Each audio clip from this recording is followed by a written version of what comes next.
नमस्कार, आप सभी का बहुत बहुत स्वागत है। मेरा नाम रूबिका लियाकत है। हनुमान जन्मोत्सव की आप सभी को खूब सारी शुभकामनाएं। 43 साल में 2 सीट से 303 सीट तक का सफर और 2024 के लिए प्रचंड उम्मीद। चुनाव भले ही 1 साल दूर है, लेकिन बीजेपी अभी से जीत की हुंकार भर रही है। पार्टी का स्थापना दिवस है आज, और आज बीजेपी हेडक्वार्टर में एक कार्यक्रम आयोजित किया गया। पीएम मोदी ने वहां तमाम कार्यकर्ताओं को संबोधित किया और 2024 में ये कहा उन्होंने कि हमें कोई नहीं हरा सकता। ये वो पार्टी है जो लगातार 2 चुनावों में बहुमत हासिल कर रही है, और 10 साल के बाद आमतौर पर किसी भी सरकार का जादू जो है वो धीरे धीरे खत्म होने लगता है। लेकिन मोदी अभी से कह रहे हैं कि जीत की हैट्रिक लगना तय है। आखिर इस कॉन्फिडेंस की वजह क्या है? क्या 10 साल बाद भी देश में टीना फैक्टर काम नहीं कर रहा है? टीना मतलब देयर इज नो ऑल्टरनेटिव। क्या विपक्ष के पास मोदी के मुकाबले कोई चेहरा नहीं है? क्या बिखरा विपक्ष मोदी का काम आसान कर रहा है? क्या सरकार की योजनाएं इतनी पुख्ता है कि गरीबों के वोट के सहारे बीजेपी फिर से जीत जाएगी? ये कुछ बेसिक सवाल है जो इस मसले पर किसी के भी जहन में उठ खड़े हो सकते हैं। पिछले दिनों अडानी के मुद्दे पर जिस तरह विपक्ष एकजुट हुआ, उससे सरकार की परेशानियां क्या बढ़ी है, ये भी सवाल है। दक्षिण में कमजोरी बीजेपी का क्या खेल बिगाड़ेगी? बिहार में महागठबंधन बीजेपी का खेल क्या वाकई पलट सकता है? और बंगाल में ममता की मजबूती से बीजेपी का गणित कौन खराब कर सकता है? ये भी वो सवाल है जो जहन में आना 2024 के चुनावों को लेकर लाजमी है, और इसीलिए आज इन तमाम सवालों के इर्द गिर्द भरेंगे हुंकार। लेकिन पहले आपकी रिपोर्ट देख लीजिए।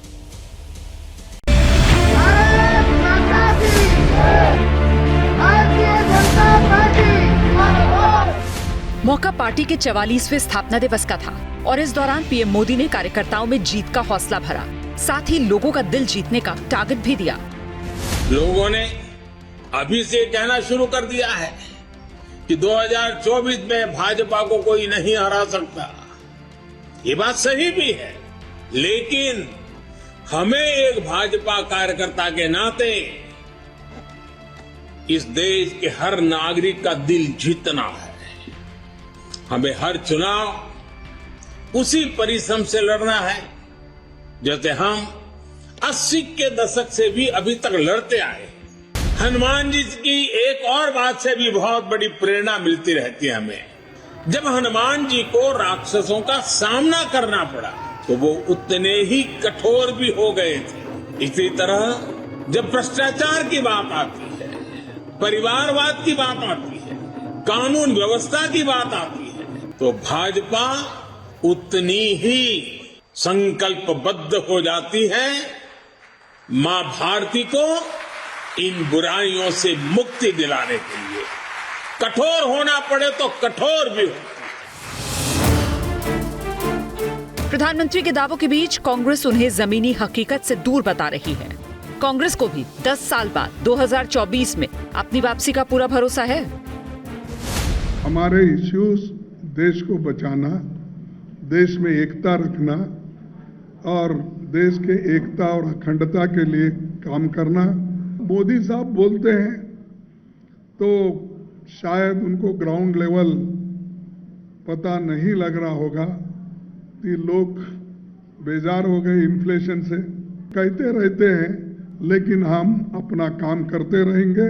जय बजरंग बली, तोड़ भाजपा की नली, क्योंकि इन्होंने मिलके अडानी के साथ देश को बहुत लूटा है। सोने की नगरी थी जिसकी, उनका भी अहंकार ऐसा ही था। क्या हाल हुए? आज बीजेपी का अहंकार 7वें आसमान पे है। बिल्कुल जीत पक्की है पर हमारी। प्रधानमंत्री की तरफ से जीत की हुंकार और उस पर कांग्रेस के पलटवार के बीच आज संसद का बजट सत्र अनिश्चितकाल के लिए स्थगित हो गया। बजट सत्र का दूसरा चरण अडानी और राहुल गांधी के मुद्दे को लेकर शोर शराबे में डूब गया। सदन की गरिमा को गिराना कतई उचित नहीं है।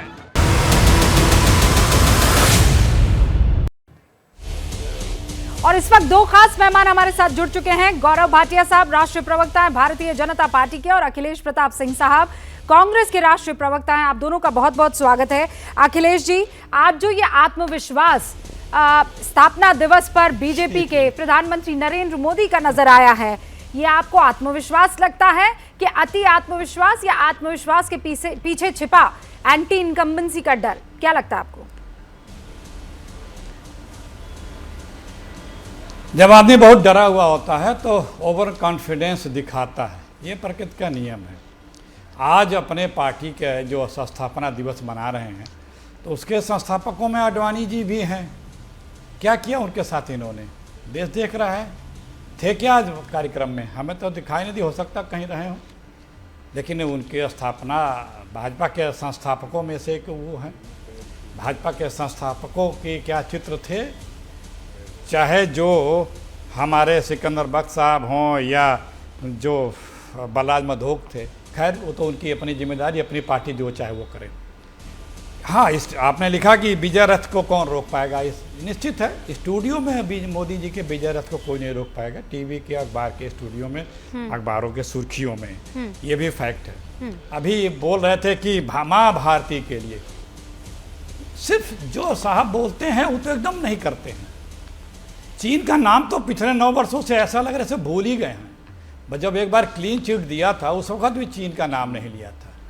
अभी आज ही न्यूज आई है, छपा है अखबारों में कि चीन के विदेश मंत्री ने जो नाम बदले हैं और अरुणाचल पे फिर अपना क्लेम किया है।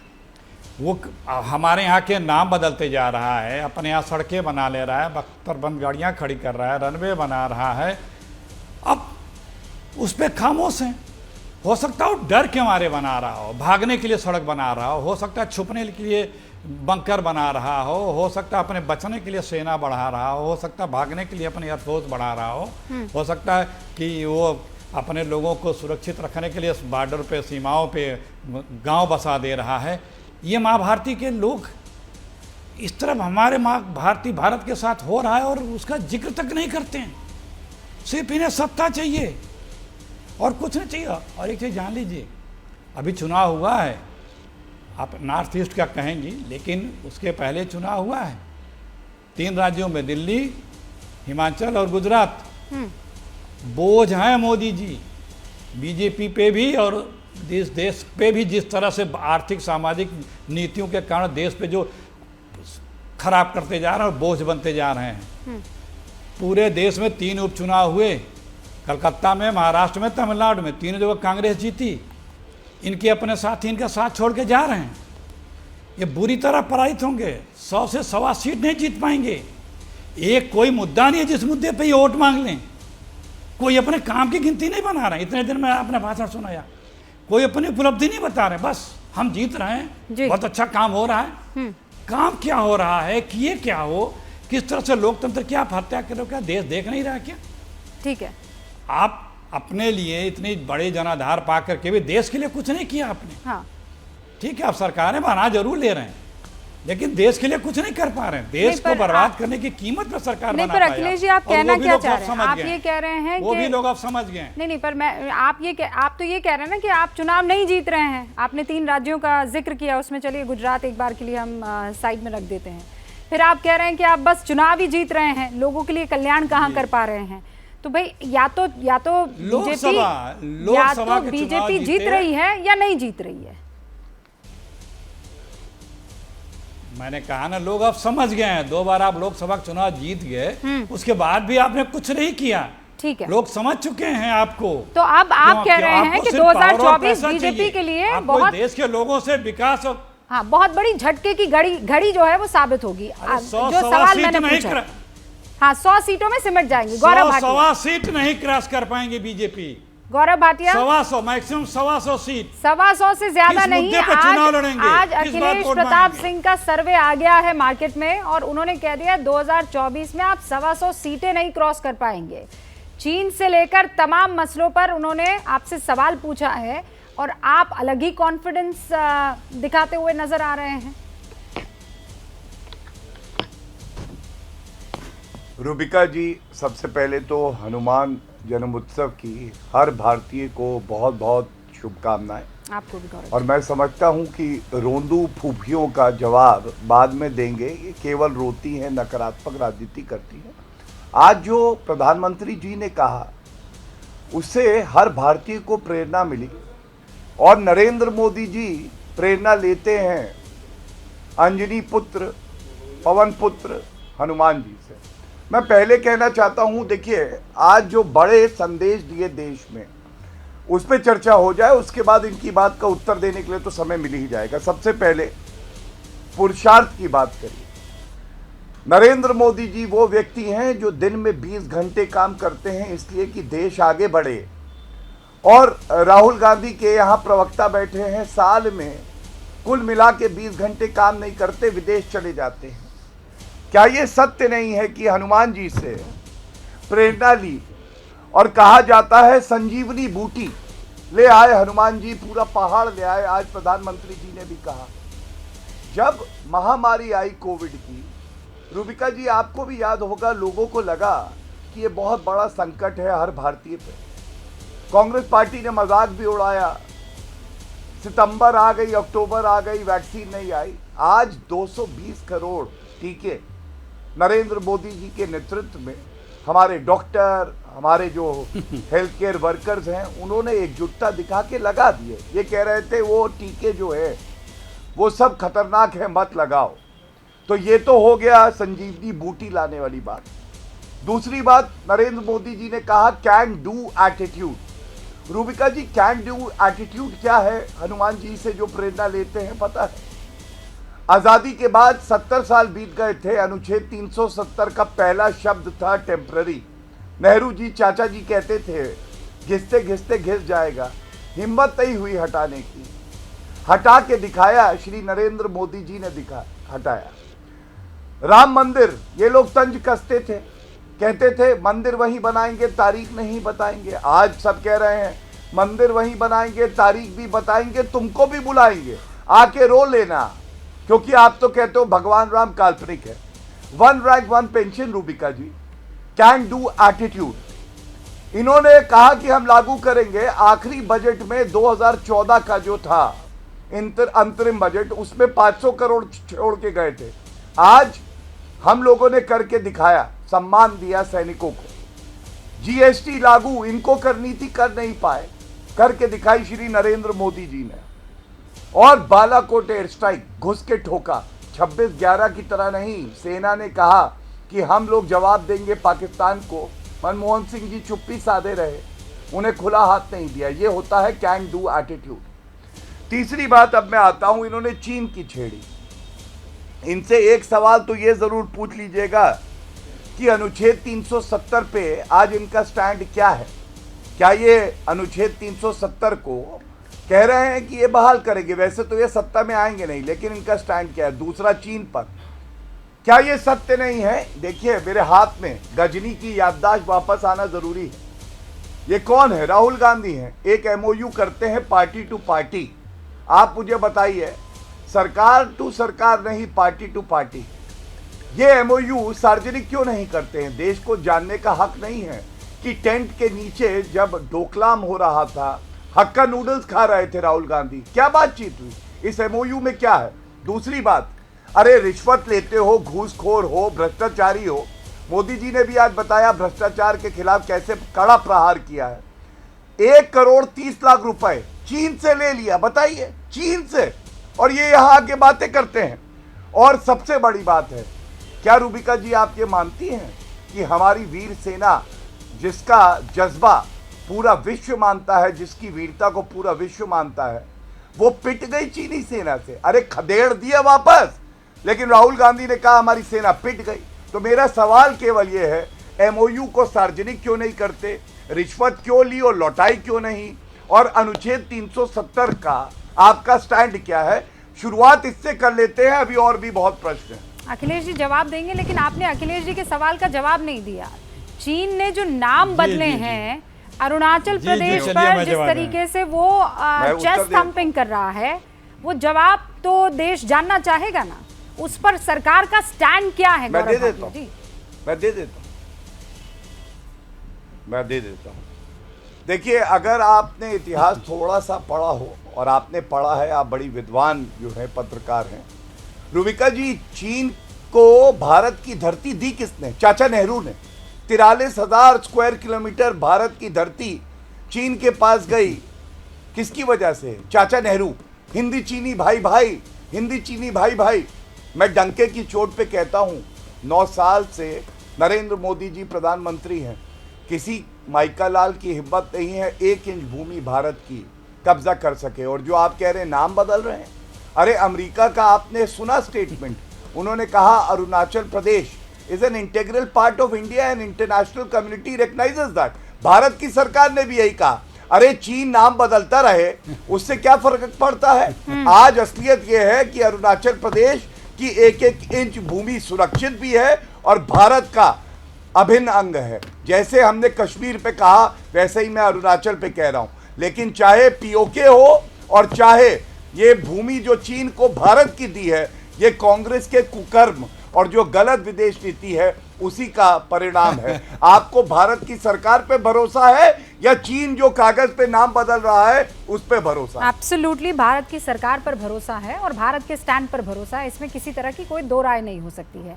हिंदी चीनी भाई भाई अगर नेहरू जी ने दिया है तो फिर गुजरात में इनवाइट प्रधानमंत्री नरेंद्र मोदी ने चीनी राष्ट्राध्यक्ष को किया था।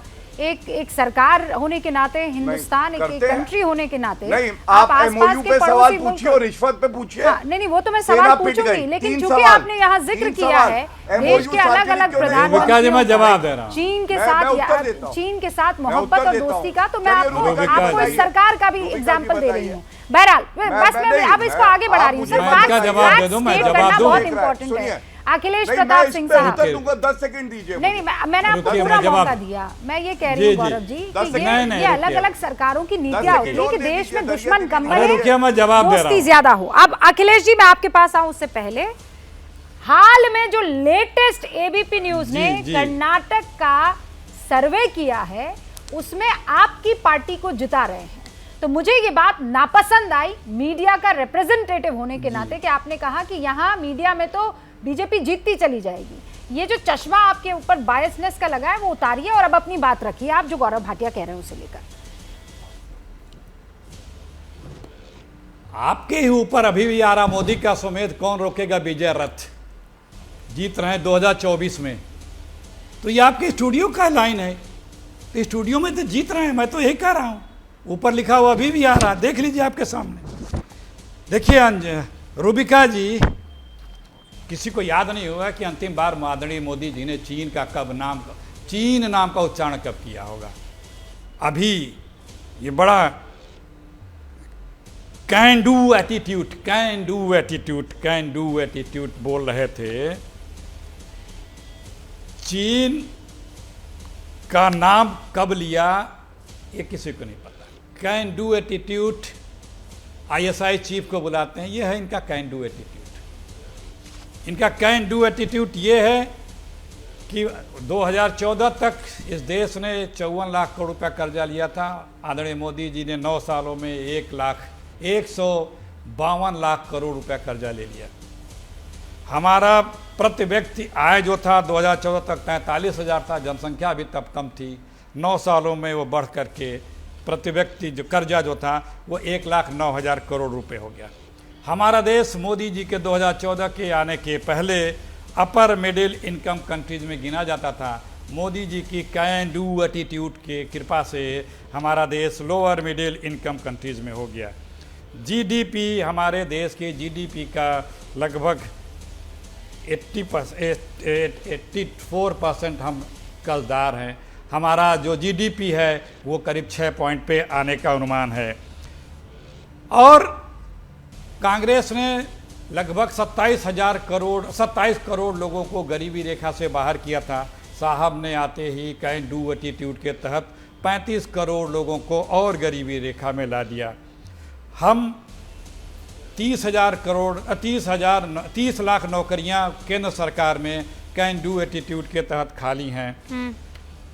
करीब 2017-22 में 14 से 22 के बीच में 22 करोड़ लोगों ने नौकरियों के लिए फॉर्म भरा, 7 लाख लोगों को नौकरियां मिली। ये सब कैन डू एटीट्यूड से है। बताने की आवश्यकता नहीं है किस प्रकार से विपक्ष को डराने धमकाने ईडी, सीबीआई और इनकम टैक्स को भेज करके वो अपना नियंत्रण करते रहते हैं। जो भी इस सरकार में है, दिल्ली की सत्ता में, वो सिर्फ और सिर्फ कटुता, हिंसा, अराजकता ही पैदा कर रहा है। ठीक है अखिलेश जी, रोजगार पैदा कर रहा है, ना कारोबार पैदा कर रहा है। शुरुआत में भी आपने आरोप लगाया। लोगों के देश के अखिलेश हित जी, की मैं आप ही बात को कर रहा मौका है। दूंगी, पर प्लीज मैं चाहती हूं कि आप मुझे ये बताइए, आप मोदी को हराएंगे कैसे? ये तो आपने सारी चीजें गिनवा दी हैं। अब मुझे ये बताइए कि वो जो मैंने टीना जिस शब्द का जिक्र किया था, देयर इज नो ऑल्टरनेटिव का, वो आएगा कहां से? आप लोग के ऊपर ये आरोप लगता है कि आप इतना कमजोर विपक्ष है, इतना बिखरा हुआ विपक्ष है, समझ नहीं आ रहा कि मोदी को हराने के लिए आपको अरसा और बरसों लगेंगे। मोदी जी, मैंने कहा खुद बोझ है, खुद बोझ हैं। वो बीजेपी के लोग समझते हैं, बीजेपी के अलायंस पार्टनर समझते हैं, वो साथ छोड़ चुके हैं। झूठ बोल के, असत्य बोल करके, झूठे सब्जबाग दिखा करके आप बार बार सत्ता नहीं पा सकते हैं। मैंने आपको जो मानक गिनाए हैं उस सब मानक में तो देश को आपने फिसड्डी कर दिया। आपको वोट को किस बात पे देगा? आप बेरोजगारी बढ़ाते जा रहे हो, अराजकता फैलाते जा रहे हो, समाज को बांटते जा रहे हो, लड़ाते भिड़ाते जा रहे हो। जहां लोकतांत्रिक ये जो आप आंकड़े गिन रहे हैं, आपने पूछा, आप ही का जवाब दे रहा हूं। हाँ, वो आप सुनिए, आप जो आंकड़े गिना रहे हैं, आज आपने अगर भाषण सुना हो तो नरेंद्र मोदी ने भी एक सांस में कुछ आंकड़े गिनाए थे। वो गौरव भाटिया वो आंकड़े आपको अभी गिना देंगे। भाई आप दोनों अपने अपने आंकड़े दे रहे हैं, लेकिन मोदी कह रहे हैं हमारे पास स्ट्रैटेजी है, हमारे पास तरीका है जीतने का। मैं आपसे वो तरीका मांग रही हूं, आपका नेता कौन होगा? आप किस स्ट्रैटेजी के तहत इस कॉन्फिडेंट पार्टी को हराएंगे? आप मुझे वो 3 लाइन में 30 सेकंड का टाइमर दे रही हूं, वो मुझे समझा दीजिए आप।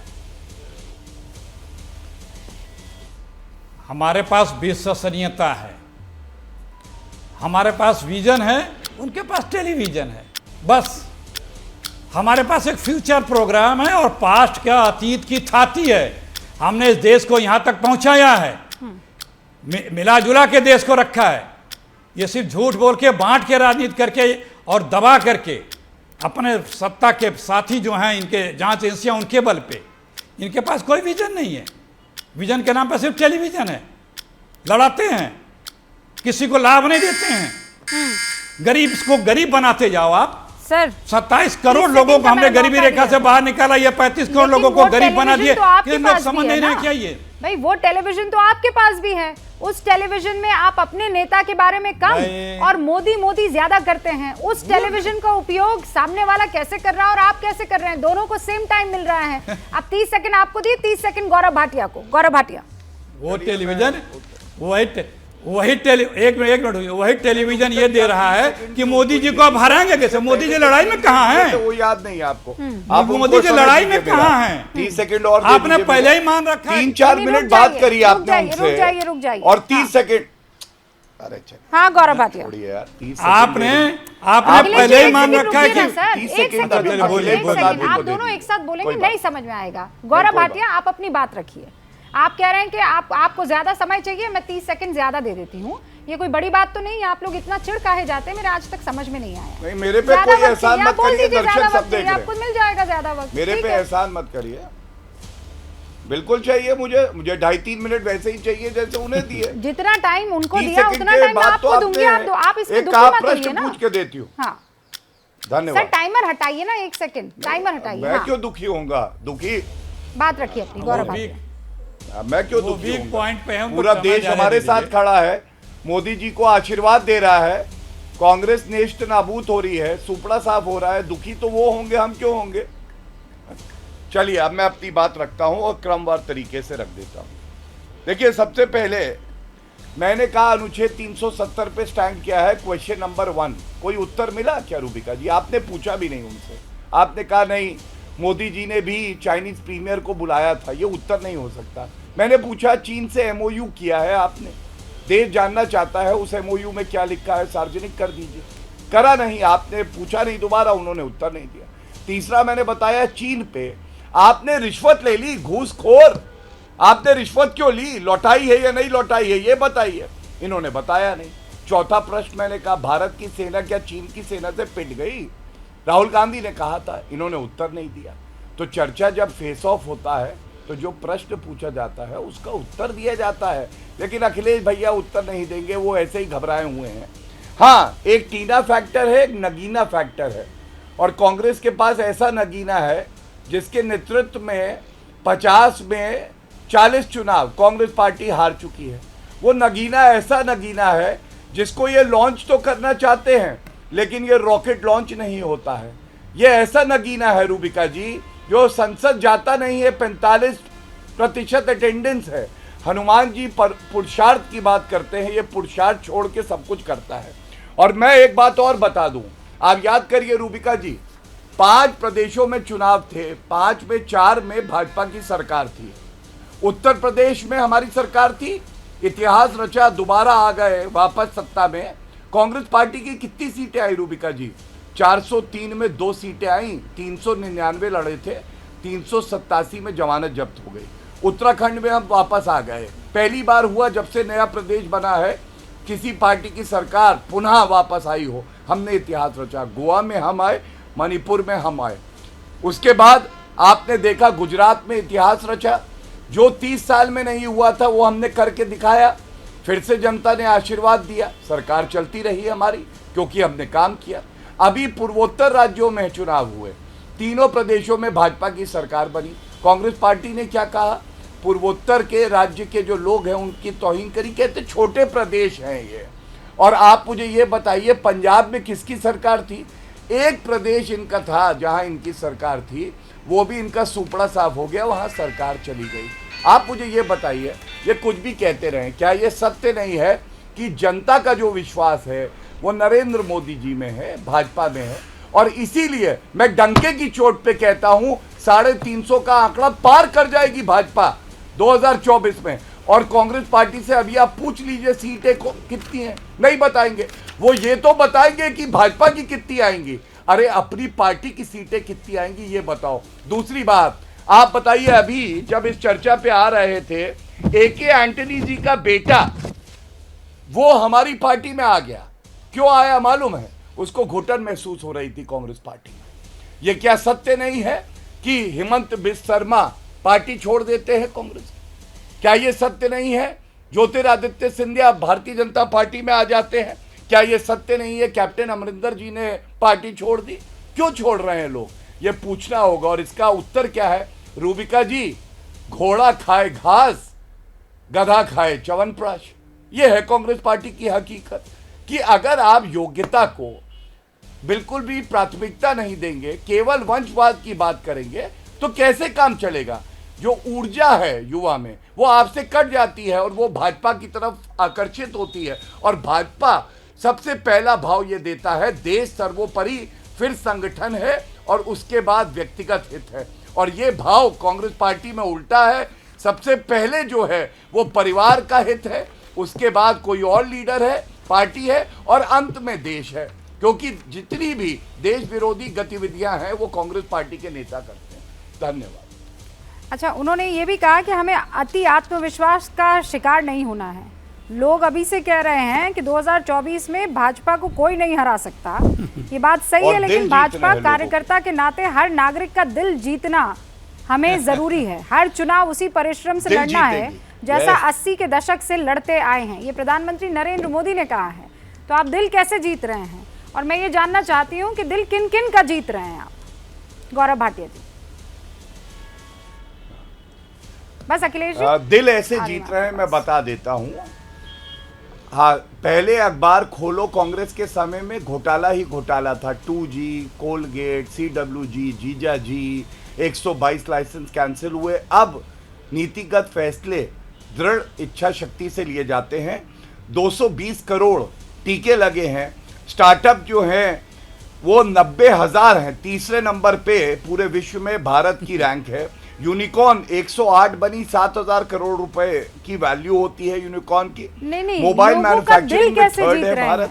ये तो नीतियों की आप बात कर रहे हैं, तो लोगों का दिल कैसे जीत रहे हैं? जब लोगों का दिल तब जीता जाता है जब आप 9 करोड़ लोगों को टॉयलेट की सुविधा देते हैं, जब 9 करोड़ से ज़्यादा घरों में जो जल आने लगता है नल में, जब आप ये सुनिश्चित करते हैं कि पूरे कोविड के समय में 2 साल तक मुफ्त राशन 80 करोड़ भारतीयों को मिले, तो ये दिल ही जीतेंगे। उज्ज्वला सिलेंडर जब आप महिलाओं को देते हैं 9 करोड़ से ज़्यादा, तब आप दिल जीतते हैं। जब 3 करोड़ आप लोगों को घर देते हैं तो आप दिल जीतते हैं। और जब सबसे बड़ा जो प्रमाण है, जब आप अखबार के देश पन्ने हित खुलते में हैं फैसले लेते हैं और वहां से अलग अलग राज्यों की झड़प की खबरें आती हैं, आपके ऊपर हिंदू मुसलमान में खाई पैदा करने के इल्जाम लगते हैं, आरोप लगते हैं। लॉ एंड ऑर्डर संविधान पढ़ा है ना रूबिका? नहीं नहीं, आप संविधान मुझे मत पढ़ाइए ना गौरव भाटिया जी, आप मुझे संविधान मत पढ़ाइए।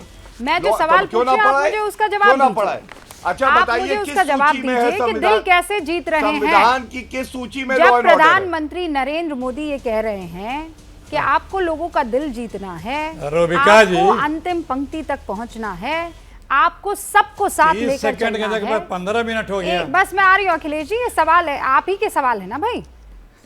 फिर आप कहते हैं कि टेलीविजन इनका है, जब सवाल पूछती हूँ तो भी आपको दिक्कत है, नहीं पूछो तब भी दिक्कत है। अब रुकिए ना, सब्र कीजिए ना। हाँ गौरव जी, दिल कैसे जीत रहे हैं? देखिए रूबिका जी, मैं बताता हूं, दिल ऐसे जीतते हैं जब हर भारतीय को पता है कि भारत मजबूत हो रहा है। फ्रेजाइल 5 बना दिया था कांग्रेस पार्टी ने हमारे देश की अर्थव्यवस्था को, आज 5वीं सबसे बड़ी अर्थव्यवस्था है। दिल तब जीतते हैं जब उन्हें पता है देश सुरक्षित है, कोई बुरी नज़र से देखेगा तो घुस के ठोक देंगे, जैसे बालाकोट एयर स्ट्राइक और सर्जिकल स्ट्राइक में। दिल तब जीतते हैं जब देश का प्रधानमंत्री मूल मंत्र देता है, सबका साथ, सबका विश्वास, सबका प्रयास। ये नहीं कहता है कि पहला हक देश के संसाधनों पर मुसलमानों का है, अल्पसंख्यकों का है। सबका साथ, सबका विकास, सबका प्रयास। हर सरकारी नीति में केवल एक भाव होता है, जिससे 2024 में दोबारा आएंगे सत्ता में अखिलेश प्रताप सिंह साहब। इसका तोड़ कैसे निकालेंगे आप?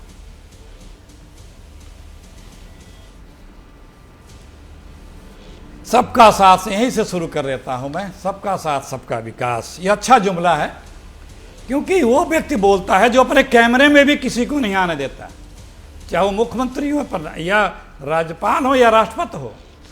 राष्ट्रपति भवन में भी, प्रोटोकॉल में भी राष्ट्रपति का प्रोटोकॉल फॉलो नहीं करता है, इसीलिए इसे जुमला कहा जाता है। जुमला दिखता है, सुनने में तो बड़ा अच्छा है, लेकिन उस पर अमल नहीं होता है। सबको पता है, सबको पता है कि अपने तो प्रोटोकॉल में गाड़ी में बैठ जाते हैं, मुख्यमंत्रियां पीछे पीछे गाड़ी के पीछे पीछे दौड़ते रहते हैं। दिल जीता जाता है आईएसआई चीफ। अखिलेश जी बस एक सेकंड बीच में रोक रहे हो आपको। आईएसआई चीफ का जब आप ये कहते हैं तो आप अपने राहुल गांधी के उस प्रेस कॉन्फ्रेंस को मत भूलिएगा। जब माइक नहीं काम कर रहा था तो राहुल गांधी कह रहे थे कमल इट्स नॉट वर्किंग। हमने सोचा ये कमल कौन है, पता लगा वो कमलनाथ जी को बोल रहे हैं कि Kamal the mic is not working. तो आप जब ये कहते हैं तो अपना इतिहास भी थोड़ा पढ़कर बोलें। अब आप अपनी बात जारी रखिए। आपको बुरा लगा, आपको मैंने मोदी जी के नारे को जुमला कहा, आपको बुरा लगा, मुझे पता था आपको बुरा लगेगा। सर मेरे देश के प्रधानमंत्री हैं, क्यों नहीं बुरा लगना चाहिए? एक मिनट सुन लीजिए। अगर आपके क्यों नहीं, अगर मनमोहन सिंह जी के बारे में ऐसा कोई बोलेगा तब बीच में डिस्टर्ब में प्लीज आपको बता रहे हैं। प्लीज हम तो करेंगे, हम तो करेंगे हम तो करें, प्रोटोकॉल का फॉलो करें। प्रोटोकॉल से ऊपर कोई नहीं है। हम तो कोई ऐसी बात कह नहीं रहे हैं, हम तो अपेक्षा रखते हैं, देश अपेक्षा रखता है कि हमारे पीएम भी प्रोटोकॉल का फॉलो करेंगे, करना भी चाहिए। और जो प्रोटोकॉल का फॉलो ना करे उससे फिर क्या कहा जाएगा? क्या फिर उसकी तारीफ होगी? ये उसके तरफ इंगित नहीं किया जाएगा क्या? ये तो फैक्चुअल चीज है। हाँ वही फैक्चुअल हमारे एसआई के चीफ को बुला करके किसका दिल जीत रहे थे? जी, हो गया। हाँ सुनिए, नहीं सुन, जी हो गया, आपका नंबर मिल गया पूरे। अब सुनिए थोड़ा ध्यान से। देखिए आईएसआई चीफ को बुला के किसका दिल जीता जाता है? जो हिंदुस्तान का सबसे बड़ा एनिमी नंबर 1 है, उसे हिंदुस्तान बुला जाता है हमारे उसी के द्वारा किए गए बम ब्लास्ट की जांच करने के लिए। ये दिल जीता जाता है। इस तरह से आईएसआई के चीफ का दिल जीता जाता है, कंधार पहुंचा करके दिल जीता जाता है। अडानी मोडानी साहब का दिल कैसे जीता जा रहा है? पूरे इस देश की सारी संपदाओं को उनको सौंप दिया जा रहा है। कहां कहां से अनाप शनाप पैसे आ रहे हैं, सारे प्रूफ डॉक्यूमेंट्री एविडेंस होने के बाद भी उनका नाम तक नहीं लिया जा रहा है। और उस कारोबारी के बचाव में पूरी केंद्र की सरकार, बीजेपी पार्टी और यहां तक कि जो इनके नागपुर वाले संगठन है वो भी उतर जा रहे हैं। वो किस तरह से डील जीता जाता है? कर्जा लो, मित्रों का कर्जा माफ करो। 14.5 लाख करोड़ रुपए मित्रों का माफ कर दिया, 12 लाख करोड़ एनपीए में आ गया, 4 लाख करोड़ रुपए बैंक फ्रॉड में चले गए, 9.5 लाख करोड़ रुपए की करेंसी ही नहीं मिल रही है। दिल इस तरह से जीता जाता है अपने मित्रों का। और सबका साथ सबका विकास वाले जुमले में ये नारा था, बाकायदे प्रेस कॉन्फ्रेंस करके बुकलेट जारी की गई थी 2018 में। मोदी जी ने 20 कई वीडियो होंगे आपके चैनल पे।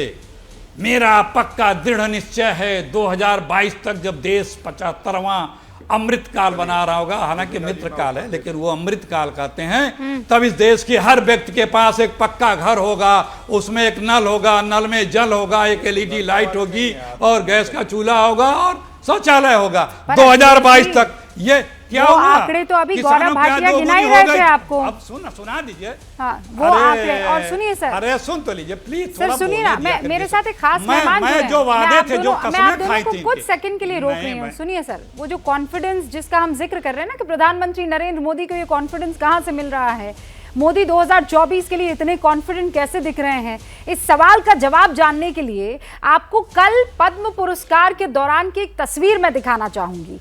ये उस वक्त की तस्वीर है, जरा पहले आप इस तस्वीर को देखिए और उसके बाद बाकी बात।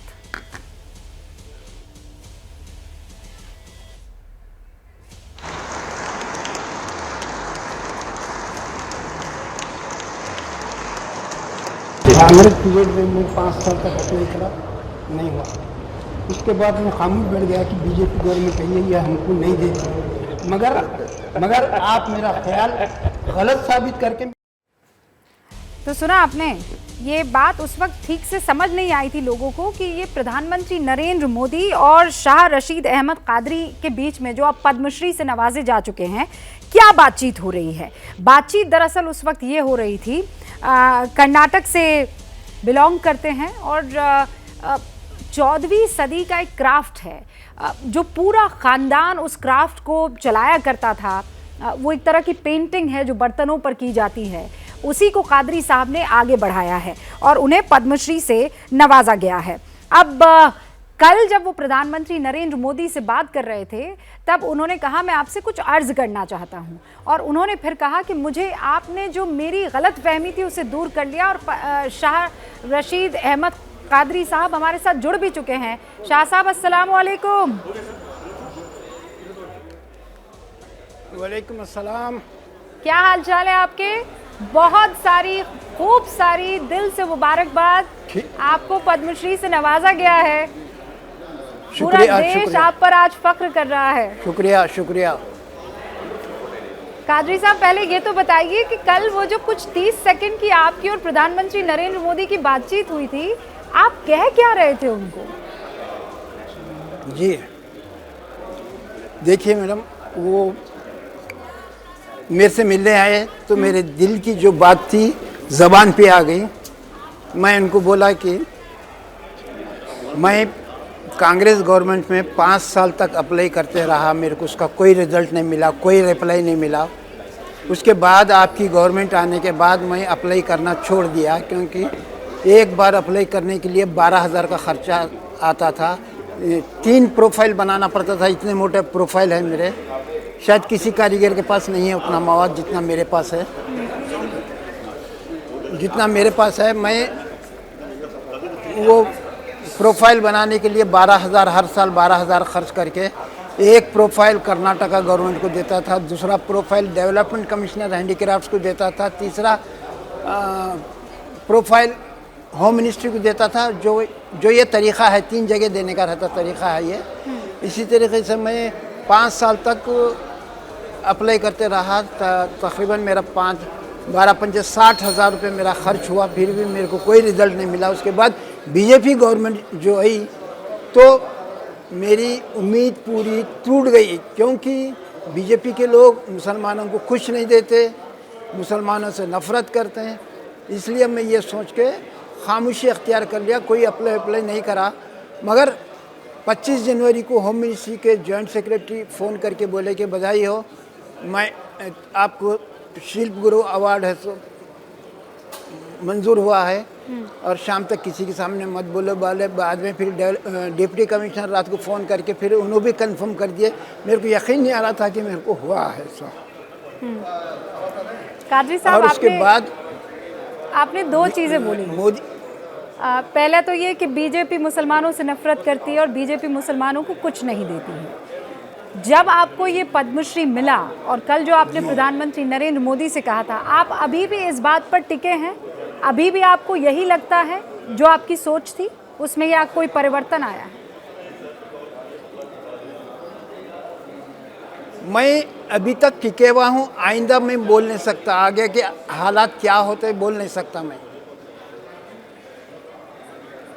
मेरे लिए। हाँ, मेरे लिए तो मोदी जी मेरे लिए तो मोदी जी मेरा सिलेक्शन करके मेरे ख्याल को और सोच को गलत साबित कर दिए, जिसका मैं उनका शुक्रगुजार हूँ मैं। और अब के मेरा वोट भी बीजेपी के लिए रहेगा, क्योंकि उनका एहसान अदा करना है मेरे को। कई लोग ऐसा भी बोल सकते हैं कि क्या मियाँ, आपको एक पुरस्कार दिया और आपकी पूरी विचारधारा बदल गई, आपकी सोच बदल गई। उन लोगों को आप कैसे जवाब देंगे कादरी साहब? देखिए, विचारधारा सोच अलग चीज़ है। जो हुआ सो वो बोल रहा हूँ मैं शुरू से अभी तक कांग्रेस का ही वोटर हूँ। मैं कांग्रेस को ही वोट देता था, लेकिन अब मोदी जी का एहसान अदा करने के लिए अब के मेरा पूरा घर बीजेपी को वोट दूंगा। आपको यकीन ही नहीं हुआ ना जब आपको फ़ोन आया था? जब आपको यकीन था कि ये लोग ये जो बीजेपी है ये जो है मुसलमानों के लिए कुछ नहीं करती है, ये फिर भी आपने अप्लाई किया, तब मन में ऐसा क्या था जो आपने अप्लाई किया या अल्लाह के भरोसे छोड़ दिया आपने? नहीं, मैं बीजेपी की गवर्नमेंट में अप्लाई नहीं किया। मैं अप्लाई करना छोड़ दिया था। ये अचानक आया मेरे को। ये अवार्ड मेरे लिए सरप्राइज अवार्ड है ये। अच्छा राशिद साहब, मैं बीजेपी गवर्नमेंट में अप्लाई नहीं किया मैं। और ये अच्छा, और ये आपको फोन आया आगे रहकर? हाँ, 25 जनवरी को फ़ोन आया था और बहुत मैं इमोशनल हो गया था। सारा दिन आंसू बहाते रहा मैं खुशी के मारे, क्योंकि मेरे को उम्मीद नहीं थी अवार्ड की। और खुशी से रात में मैं सो भी नहीं सका, मैं 2 रात जागते रहा। और आप अभी भी इमोशनल हो रहे हैं, वो हम महसूस कर पा रहे हैं। मैं आपसे बहुत दूर बैठी हूँ, लेकिन आपको देखकर, आपकी बातों को सुनकर एहसास कर पा रही हूँ कि इस वक्त किस तरीके के आपके मन में विचार चल रहे होंगे।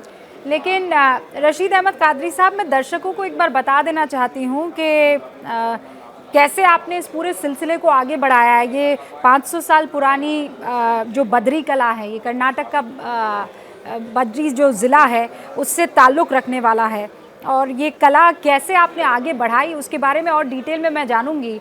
लेकिन वो तमाम लोग, शाह रशीद अहमद कादरी साहब, अपने दिल पर हाथ रखकर आप उन तमाम लोग जो ये सोचते हैं कि बीजेपी जो है वो बैर करती है हिंदू और मुसलमान में, वो खाई पैदा करती है, उन तमाम लोगों को आज आप एबीपी न्यूज़ के मंच से ईमानदारी से क्या मैसेज देना चाहेंगे कि वो जो एक सोच है कि नहीं भाई बीजेपी तो बुराई करेगी, वो कुछ अच्छा कर ही नहीं सकती मुसलमानों के लिए? ये देखिए, मैं और लोगों का और मुसलमानों को ठेका नहीं लिया। मेरे ताल्लुक से जो बात हुई मैं वो बयान कर दिया। मैं दूसरों की बात मैं नहीं कर सकता। नहीं, मैं आपको दूसरों की बात करने के लिए नहीं कह रही हूँ शाह रशीद अहमद साहब।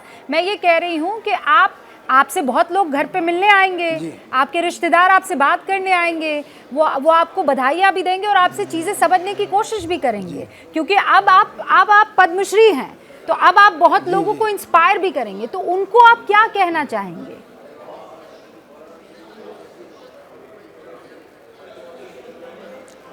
नहीं, उनसे यही कहना चाहूँगा कि जो आदमी जो फील्ड में है वो इतना अंदर घुस जाना, इतना अंदर उतर जाना कि वो काम खुद उनको कामयाबी दिलाए। और ये आपने कर दिखाया है। मोदी क्यों इतने कॉन्फिडेंट नजर आ रहे हैं कि 2024 में उनको प्रचंड जीत मिलेगी, इस पर हम बहस कर ही रहे थे। और इस बीच हमारे साथ शाह रशीद अहमद कादरी साहब जुड़ चुके हैं। कल पद्मश्री से उन्हें नवाजा गया है और इस वक्त हमारे साथ लाइव भी जुड़े हुए हैं। कादरी साहब, तमाम वो दर्शक जो बीदरी कला के बारे में नहीं जानते हैं, अव्वल तो मैं चाहूँगी कि आप उन्हें समझाएं, क्योंकि आप बहुत कम कारीगरों में से एक हैं जिन्होंने 14वीं सदी की इस कला को इतना आगे और क्रिएटिव अंदाज में लेकर आए हैं।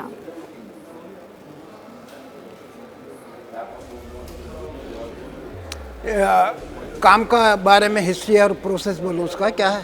जी जी जी जी कादरी साहब, क्यों आपको ये इतना पसंद है? आपको क्या लगा? क्योंकि भाई सब तो छोड़ चुके थे कादरी साहब, अलावा आपके परिवार के जो मुझे ध्यान है बहुत कम लोग थे जो इस कला को आगे ले जाने के लिए उत्सुक दिख रहे थे। आप क्यों इसको आगे, क्या आपके मन में विचार था कि आप इस कला को आगे लेकर बढ़े? ये बिजली वर्क हमारा ख़ानदानी काम है। मैं तीसरी पीढ़ी हूँ, 3rd जनरेशन हूँ मैं 10वीं क्लास तक पढ़ाई करते हुए ये काम करता था। 10वीं क्लास पास करने के बाद मैं पढ़ाई को छोड़ दे के ये काम को तरजीह दिया, क्योंकि ये हमारा ख़ानदानी काम है। इसको आगे बढ़ाने के लिए मैं ये किया।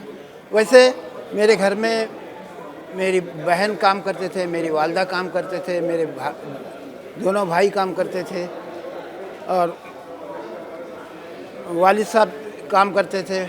और वालिद साहब मेरे को यह काम सिखाना नहीं चाहते थे, क्योंकि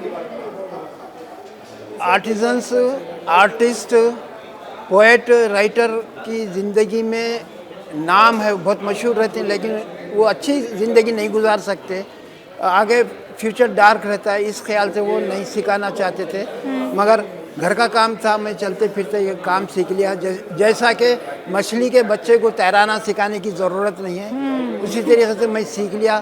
फिर वालिद साहब से भी बाद में है सो मैं रहबरी रहनुमाई लेते रहा। उसके बाद मैं ये काम करते गया, एक नए नए डिज़ाइन मार्केट में पेश करते रहा, नए पैटर्न बना के पेश करते रहा। और मैं first time Karnataka state award के लिए अप्लाई करा मैं, जिसमें मैं कामयाब रहा।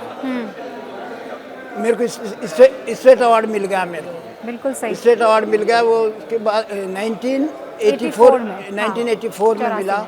उसके बाद फिर मेरे को 1988 में मेरे को नेशनल अवार्ड मिला, यहाँ दिल्ली में प्रेसिडेंट साहब के हाथों से ही मिला वो भी।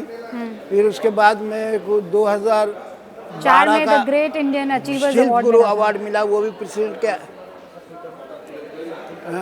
वो ग्रेट इंडियन अचीवर्स अवार्ड अलग है। ये जो प्रेसिडेंट ऑफ इंडिया के हाथ से मिला, ये नेशनल अवार्ड और शिल्प गुरु अवार्ड मिला।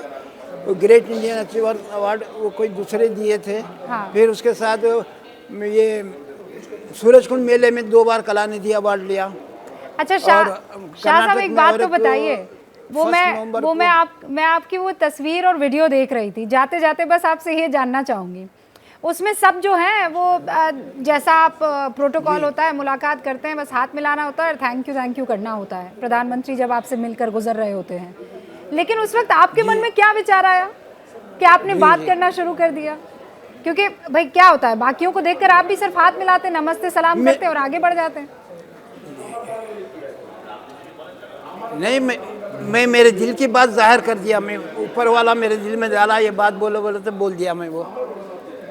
और मैं बात करने के लिए, बहस करने के लिए मैं किसी से डरता नहीं, मैं बिल्कुल बिंदास बोल देता हूँ मैं। ये तो लग गया है कादरी साहब, आपसे बात करके ये तो पता लग गया है। बहुत सारी आपको मुबारकबाद, अपना ख्याल रखिएगा कादरी साहब, आपसे बात करके बड़ा अच्छा लगा। ये थे शाह अहमद कादरी साहब, जो ये बता रहे थे कि उनके मन में प्रधानमंत्री को और बीजेपी को लेकर जो विचार थे वो बदले हैं, और वो ये कह रहे हैं कि मैं तो अपनी बात करूंगा, बाकियों की नहीं। मुझे प्रधानमंत्री ने ये पुरस्कार दिया है, मेरा पूरा परिवार उनके साथ है, और शायद यही वजह है पीएम के कॉन्फिडेंस की।